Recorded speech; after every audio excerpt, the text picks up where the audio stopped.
Hey everyone, we've got more spoilers coming in. Commander Legends drops November, I believe November 11th this year, but it's 2020, so who knows what will actually happen there. We've already seen some missed deadlines, and Jumpstart is still not really in full circulation, so Wizards is just continuing to turn those printing presses to full speed ahead as Sengir the Dark Baron makes his return. Sengir Vampire, one of the original big bad creatures of Magic the Gathering from the Homeland expansion, and there's some different art form here. This one is kind of more modern looking, I guess we could say, and let's take a look here. Oh, spoiler alert. Last card. And we also have Pete Venters making a return to Sengir Vampire with, of course, the original artist who made the original card.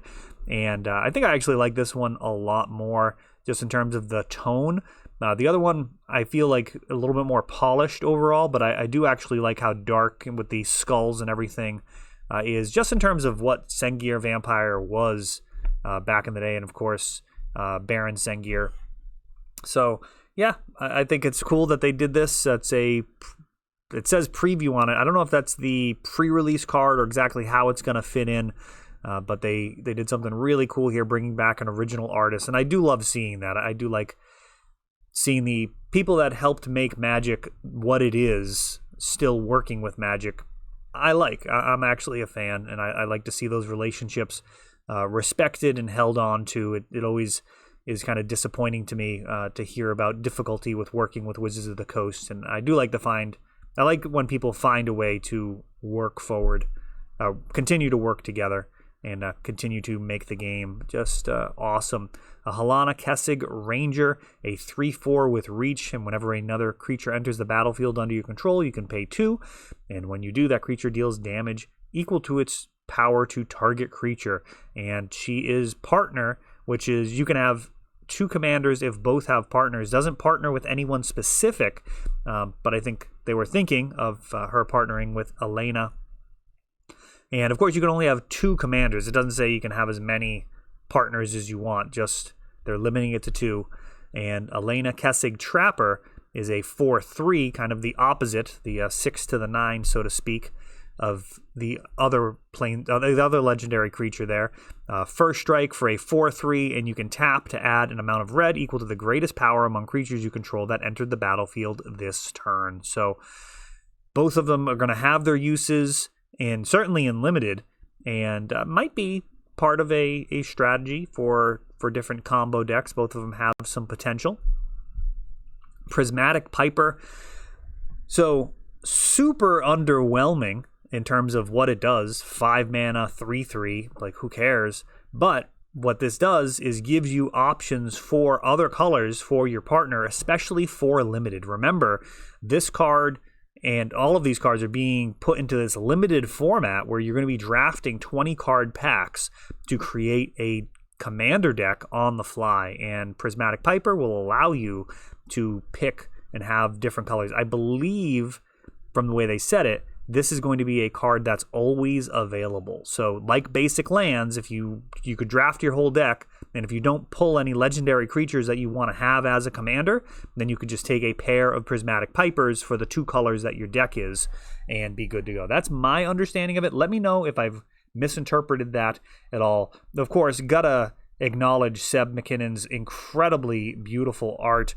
What a master he is, and for the fan base to have really embraced his art is just awesome, and I just love seeing his work. It's just stunning. I mean, I feel like the proper response to this is just silence and just looking at it, and all of the different elements of it, how the water turns into the forest, into the fire, back into the head of this strange shapeshifter, which would be the white end, and then the black end coming up from the earth. It's really pretty awesome, and solid flavor text as well. Keeper of the Accord, a 3/4 for 4 at the beginning of each opponent's end step. If that player controls more creatures than you, Create a 1/1 soldier, and at the beginning of each opponent's end step, if that player controls more lands than you, you can search your library for basic planes and put it into the battlefield tapped.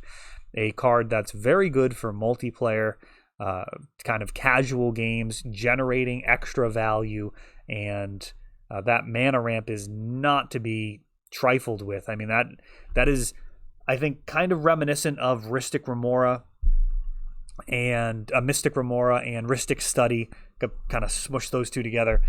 This type of card can really pay dividends over a fairly long game where you just keep getting those incremental advantages. And of course, if you can sacrifice lands or get extra use out of them, that can get really interesting as well. Full art version, and we're going to see this a lot. I'm not going to go over all of the different full art versions. These are basically just cropped in, like just zoomed out. The art's a little bit bigger. We can see, you get more of the character, and the extension of the border is nothing really special. Like at the top and the bottom there, they basically just blew it out on the sides, and there's no additional art around the edges. So, I mean, we're not going to go over every one of these. It does seem like all of the rares in the spoiler so far have it. I don't know if all the rares in the set will. There are an awful lot of rares, though. It is actually possible that all of the rares have full art, and a bunch of the other cards may as well. Commander Sphere, for example, is a common 3 mana tap to add 1 of your commander's color identity, and you can also sack it to draw a card. Makes its way into plenty of commander decks, and we've got this full art version again as we compare it. This one really zooms in. I mean, not bad. Note the collector number 693. This is a very large set, though the set only technically has 361 cards. Like, that's the number down there, but we'll see if all of these extra cards are just variants or how they end up configuring it. Command Tower. Of course, every commander deck going to be happy to run Command Tower, except for the possible exception of those monocolored decks, as it doesn't do very much there. But any type of multicolor commander deck definitely going to be running Command Tower. And we've got the Ryan Yee art returning and getting slightly larger in the full art version. Sengir the Dark Baron, yet another. So we're going to have a lot of different printings of many of these cards. They're doing showcase, they're doing etched versions. They're throwing all sorts of stuff at the wall and seeing what people actually care about. And we'll see. I mean, so far, it doesn't seem like a lot of these are getting massive premiums. So it's going to be interesting over time if players aren't caring about the different versions. Like, if they're not commanding much of a premium and they're not super vocal about it, I'll be interested to see if they keep on doing stuff like this. It might make more sense with cards like these to just make them super rare.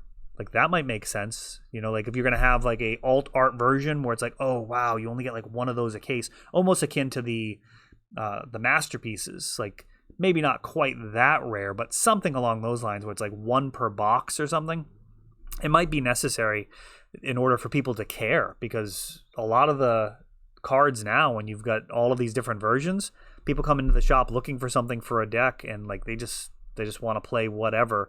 And if they're looking to bling stuff out, usually they only want like the choicest version. Like, they're not looking to like take a step up and be like, oh, I'll spend a couple extra dollars, or even if it's the same price, like, yeah, I'll take the other version. It's like, yeah, if I can't get like the crazy version, I'll just try and keep them all the same and just the regular booster pack printing. So let me know what you think about the alternate printings. Are you excited by them? Do you have a strong preference? Is it just kind of static? Let me know what you guys think about those, because that's a lot of what they're doing here. Like Prosh here, this is a etched version is what they're calling it, I believe. Different border, the white text, all of that. Solid commander card as far as commanders go. The original Prosh deck, I think, is pushing $100 now from Commander 2013. I still have a ton of Commander 2013. I've sold an incredible amount of it, but still have quite a lot. I burned through a lot of True Name Nemesis decks back in the day on eBay when they were like, I don't know, $50 or something. Rejuvenating Springs. This is definitely something to be excited about. Commander players everywhere can rejoice that we now have the completion of the Battle Bond cycle of dual lands. So yeah, they're not fetchable, but that's really the only criticism here. These come into play tapped unless you have 2 or more opponents. So all of your multiplayer games, until you get down to the wire where it's just mano a mano, you're going to be able to have basically a tropical island here in Rejuvenating Springs. Again, you can't fetch it, but you just play it and it taps for a blue or a green, which is really a godsend for casual Commander players or any Commander players. I mean, it is good enough for everything outside of 1v1 Commander, and that's a pretty cool printing, and I expect that that's going to help these packs retain some value. The sets that have good cycles of lands tend to do very, very well. When you take a look at, let me take a look at the wall here, like Khans of Tarkir, Zendikar, Masters 2017 edition, anything that's got like a really good land cycle, that's a lot of value. You know, when you're getting several of those lands per box, you know, the original Ravnica sets, I mean, even Return to Ravnica and the Return to Ravnica, the Ravnica Allegiance and Guilds of Ravnica, I expect those to do just fine in years to come, probably getting to the $140 price point faster than some of their contemporaries, as, you know, Shocklands are actually just super legit. You know, they're not revised duels, but you can only play one of them in Commander, and Commander players really are at this point setting the pricing for a lot of cards. Their demand is just overwhelming in comparison with so many other groups that they are kind of in the driver's seat. If casual players like something and they're willing to pay for it, they are moving the needle. Spectator seating, the plateau here, training center, looks kind of Pokemon-esque. I'm not going to lie. I think that's probably intentional, kind of like a Pokeball feel to this one. Looks a little bit like a Pokemon Center. Training center for blue or red, certainly cheaper than a volcanic island. Undergrowth Stadium. I don't know how big this is. I guess those are torches. So, I don't know. It feels like it's small. It feels like this is a stadium for ants or something. I can't really tell. I'll have to take a good look at this card. My first impression is it's a stadium for ants, and this is like on the undergrowth of a forest. But we'll see. Maybe I'll be able to take a better look at that in the future. Vault of Champions, where victors are commemorated and moments of glory immortalized. Black or white. A scrubland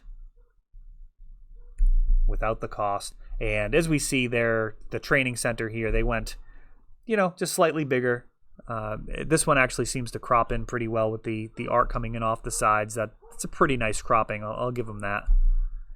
And then Mana Confluence, perhaps most notable because of the collector number here. So this is number 721. It's the Buy a Box promo. I got to imagine that's all of the cards from the set. This is probably the highest numbered card. So probably 721 different SKUs, so to speak. That'll include regular versions and fancy versions of all of the cards. And Mana Confluence is a good Magic card. I mean, pay a life, add a mana to your mana pool. Solid in Commander, good enough for Legacy. There are times where it's better than City of Brass. You're getting into some serious rules nerd stuff at that point. Basically, City of Brass actually stacks, so it's a triggered ability. When you tap it, then you put a ability on the stack. So what you can do with City of Brass, if you want to like Swords to Plowshares your guy and you're at 1 life, you can tap it for a white mana, trigger the 1 damage, then Swords your guy, gain the life, then resolve the 1 damage. Whereas Mana Confluence, you're just dead if you try that at 1 life. So it's a fine card. There are times that you want to run Mana Confluence instead of City of Brass. For example, if Rashadan Port's in the format and people are going to be tapping it. And that is it. So thanks for watching, guys. Let me know if you want to see more of these. And we can make that happen. We can keep up with the spoiler season if you guys are into it. That is all for this one, but don't worry, there is a lot more You can check out our older videos, and we're always putting out new videos from ELD's Time Vault games in Bellingham, Massachusetts. If you want to help the channel, of course, you can like, subscribe, share, tap that notification bell so you can know the next time our new videos come out. Thanks for watching.